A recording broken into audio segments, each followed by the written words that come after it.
여러분 안녕하십니까, 진성호입니다. 오늘 아침 윤석열 후보와 안철수 후보가 역사적인 야권 단일화에 성공했습니다. 자, 어젯밤 이 안철수 후보와 윤석열 후보가 전격적으로 회동을 했습니다. 윤석열 후보는 무슨 촬영 일정이 있었지만 그것이 끝나고 곧바로 갔습니다. 그리고 편의점에서 사온 캔 맥주 한 캔씩을 마시면서 전격적으로 단일화는 타결됐습니다. 자, 이 소식이 전해지면서 이제 윤석열 후보의 압승이 예상된다고 전망하는 사람들이 많습니다. 그렇지만 마지막까지 그렇게 해이해져서는 안 됩니다. 자, 방금 전 윤석열 후보의 전화를 한 통 받았습니다. 뭐라고 했을까요? 윤석열 후보의 일성은 사전투표였습니다. 자, 방금 전 안철수 후보가 선관위를 달려갔습니다. 오늘 아침 윤석열 후보와 단일화 선언을 국회에서 했던 안철수 후보가 급하게 과천에 있는 중앙선관위로 달려간 이유는 뭘까요? 아직 끝이 아닙니다.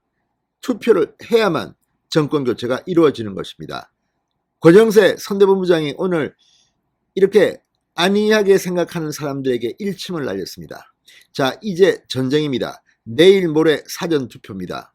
그리고 9일날 당일투표입니다. 안철수 후보가 급하게 선관위로 달려간 이유는 뭘까요? 진성호의 직설 시작합니다. 방송에 앞서 아직 진성호 방송에 구독자가 아니신 분은 붉은색 구독 버튼 눌러주십시오. 더 좋은 방송으로 보답하겠습니다. 안철수 후보가 오늘 낮 12시 30분쯤 중앙선관위에 갔습니다. 그리고 후보직 사퇴서를 제출했습니다. 자, 이건 굉장히 중요한 의미를 갖습니다. 왜냐하면 사퇴 의사를 밝혔다고 해서 법적으로 사퇴가 되는 게 아닙니다. 후보 사퇴서를 빨리 제출해야지 내일 사전투표에 이 투표용지에 안철수 사퇴가 찍히는 겁니다. 자, 4일, 5일 이틀간 진행되는 사전투표.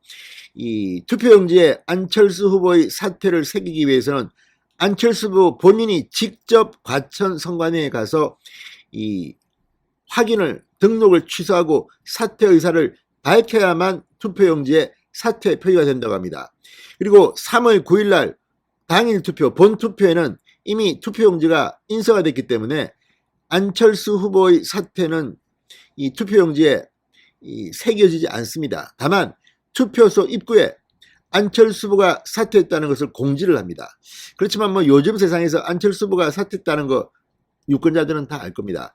오늘 아침 안철수 후보의 사퇴 소식이 전해지면서 지금 중도층 유권자들이 안철수 후보를 지지했던 사람들을 포함해서 윤석열 후보 지지로 돌아서고 있는 것으로 보입니다.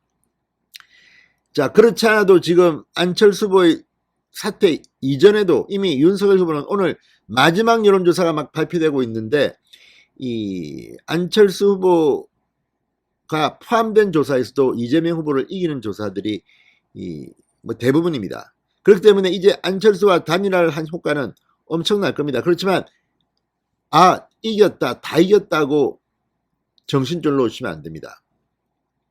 자, 중앙선관위에 따르면 내일 모레 이틀간 치러지는 사전투표의 경우 투표용지를 현장에서 인쇄하기 때문에 사퇴한 후보에 대해서는 용지 위에 사퇴라고 표기할 수 있습니다.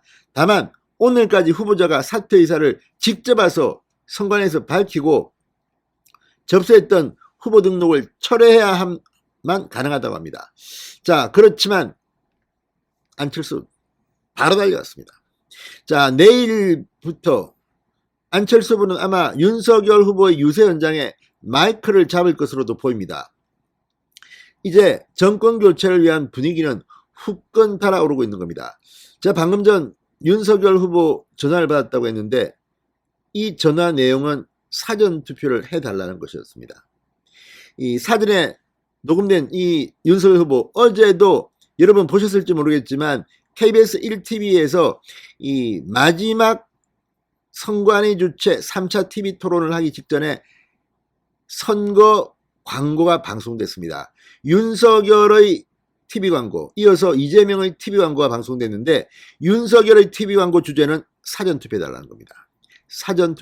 사전투표를 해야 하는 이유는 지금 이 코로나 팬데믹 하루에 20만 명 이상 확진자가 나오는 상황에서 3월 9일 어떤 일이 벌어질지 모릅니다. 또 미리 투표해 놓지 않으면 뭐 불가피한 일로 투표를 안 하게 되면 수십만 표의 마이너스가 생길 수도 있다고 걱정하는 사람들이 많습니다. 물론 사전투표가 부정선거에 악용된다는 우려를 하는 분들도 있지만 이게 과학적으로 증명된 건 아닙니다. 무엇보다 윤석열 후보 본인이 지금 전화를 걸어서 사전투표 해달라는 거 아닙니까? 그리고 이런 것을 보면 후보가 사전투표하는데, 아니 지금 가장 당선에 목매인 사람은 윤석열 후보 본인입니다. 그러면 윤석열 후보 본인이 하고 이준석 대표가 내일 사전투표를 하는데 만약에 뭐 부정선거가 있다면 하겠습니까? 지금 국민의힘은 상당히 많은 안전장치를 냈다고 이미 여러 차례 말한 적이 있습니다. 물론 많은 사람들은 이 문재인 정권을 못 믿고 선관위를 못 믿는 것은 이해하겠지만 그럼에도 불구하고 사전투표는 해야 하는 겁니다. 자, 이재명 후보 지금 상당히 초조할 겁니다. 분위기는 완전히 윤석열 후보로 넘어온 게 아닌가 싶은 정황들이 곳곳에서 발견되고 있습니다. 자, 이 권영세 본부장 오늘 국회에서 확대 선대 본부회의를 하고 이렇게 말했습니다. 오늘 단일화는 매우 감동스럽지만 시작에 불과하다. 단일화로 인해 우리가 조금이라도 해이해지는 일은 없어야 한다. 압도적인 득표를 하기 위해서는 정말 권영세 본부장 말처럼 해이해져서는 안 됩니다. 아, 단일화 됐으니까 내가 안 찍어도 누군가 찍겠지. 이거 안 됩니다. 대선 선거운동 분위기가 느슨해져서는 안 됩니다. 오늘 윤석열 후보는 바로 일정을 소화하기 위해서 충남 아산으로 갔습니다. 단일화 이후 첫 유세입니다. 시간 맞춰 갔습니다. 오늘 아침에 8시에 긴급히 기자회견을 한 이유도 유세 일정을 지키기 위해서입니다. 어젯밤 윤석열 후보가 잠이나 제대로 잤겠습니까? 밤에 캔맥주, 편의점 맥주 마시면서 안철수 후보와 단일화를 성사시켰는데 잠이 오겠습니까? 갔습니다. 절대 느슨해지면 안 됩니다. 이제 9일까지 6일 남았습니다. 내일 모레 사전투표 가능하면 많이 하시기 바랍니다. 아무튼 분위기 좋습니다. 그렇지만 표를 찍어야지 정권 교체가 됩니다. 신성호의 직설이었습니다. 여러분 감사합니다.